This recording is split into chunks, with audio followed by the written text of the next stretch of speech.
হাজার হাজার মাইল খাল পুনর্খননে কৃষিতে আসে গতি, কমে জলাবদ্ধতা, সচল হয় গ্রামীণ নৌপথ।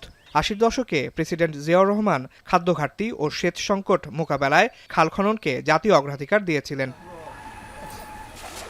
৪ দশক পর আবারও নদী খাল পুনরুদ্ধার ও পরিবার ভিত্তিক সামাজিক সুরক্ষায় জোর দিচ্ছে সরকার। বিএনপির ২৯ দফায় নদী শাসন ও খাল খননের কথা উল্লেখ থাকলেও জলবায়ু পরিবর্তনজনিত সংকট ও প্রাকৃতিক দুর্যোগ মোকাবেলায় সরকারের দ্বিতীয় কর্মদিবসেই গুরুত্ব পেয়েছে বৃক্ষরোপণ ও খাল খনন কর্মসূচি।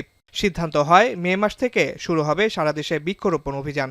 আর ১৮০ দিনের মধ্যে নদী খাল পুনর্খনন কার্যক্রমের দৃশ্যমান অগ্রগতি নিশ্চিত করা হবে। আমাদের মোটামুটি কথা হচ্ছে কিভাবে বৃক্ষরোপণ করা হবে, চারা কোথায় পাওয়া যাবে, মিনিস্ট্রি অফ এনভায়রনমেন্ট ফরেস্টে কত আছে, মিনিস্ট্রি অফ এগ্রিকালচারে কত আছে, এছাড়াও প্রাইভেট সেক্টরে যদি পাওয়া যায় কত হবে, সব মিলাই এবছর আমরা কত বৃক্ষরোপণ করতে পারব। তবে টার্গেট আমাদের ৫ কোটি বৃক্ষরোপণ করার প্রতি বছর।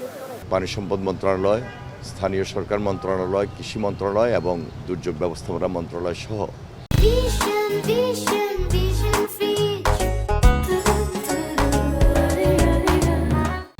আমরা এই ৪টা মন্ত্রণালয়ে বসবো, আলোচনা করব এবং পরবর্তী সপ্তাহে সিদ্ধান্ত হবে। সিদ্ধান্ত অনুযায়ী আমরা কিভাবে খাল খনন এই প্রক্রিয়াটা একটা কর্মসূচি এবং বিপ্লব আকারে নিয়ে এই আন্দোলনটাকে সাকসেস করতে পারি, সেই সমূহ সিদ্ধান্ত আমরা পৌঁছাবো এবং আমাদের কার্যক্রম ১৮০ দিন যেটা সেই কার্যক্রম আমাদের শুরু হবে ইনশাআল্লাহ। এদিন সচিবালয়ে সড়ক পরিবহন মন্ত্রী স্বস্তির ঈদযাত্রার ঘোষণা দেন।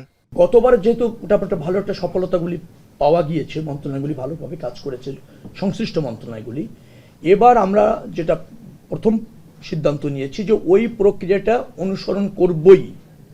পাশাপাশি নতুন করে আমি বলেছি ৩ থেকে ৪ দিনের মধ্যে নতুন আর কিছু যুক্ত করা যায় কিনা, আর কোনো ল্যাকিংস আছে কিনা সেটা চিহ্নিত করে সেই ব্যাপারে আরো একটু বিস্তৃত পরিকল্পনা নেওয়ার নির্দেশ দেওয়া হয়েছে।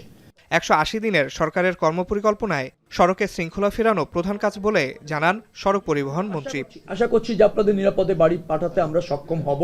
আসিফ ইকবাল খান, এখন, ঢাকা।